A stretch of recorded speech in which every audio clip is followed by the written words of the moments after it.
আধুনিক কম্পিউটারের বিকাশ বা প্রচলন শুরু হয় চার্লস বেবেজ নামে একজন ইংলিশ প্রকৌশলী ও গণিতবিদের হাতে। অনেকে তাকে আধুনিক কম্পিউটারের জনক বলে থাকেন। তিনি তৈরি করেন ডিফারেন্স ইঞ্জিন। 1991 সালে লন্ডনে বিজ্ঞান জাদুঘরে চার্লস বেবেজের বর্ণনা অনুসারে একটি ইঞ্জিন তৈরি করা হয়।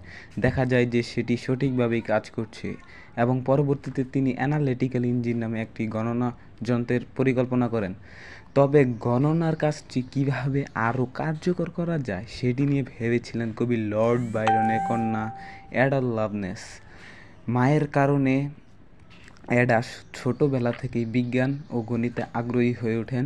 1833 সালে চার্লস বেবেজের সঙ্গে তার পরিচয় হলে তিনি চার্লস বেবেজের অ্যানালিটিক্যাল ইঞ্জিনকে কাজে লাগানোর জন্য প্রোগ্রামিংয়ের ধারণা সামনে নিয়ে আসেন। এ কারণে অ্যাডা লাভলেসকে প্রোগ্রামিং ধারণার প্রবর্তক হিসেবে সম্মানিত করা হয়।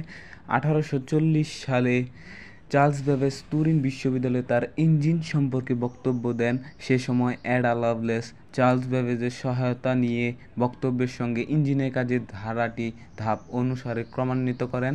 তার মৃত্যুর 100 বছর পর 1953 সালে সেই নোট আবারও প্রকাশিত হলে বিজ্ঞানীরা বুঝতে পারেন অ্যাডা লাভলেস অ্যালগরিদম প্রোগ্রামিংয়ের ধারণাটাই প্রকাশ করেছিলেন।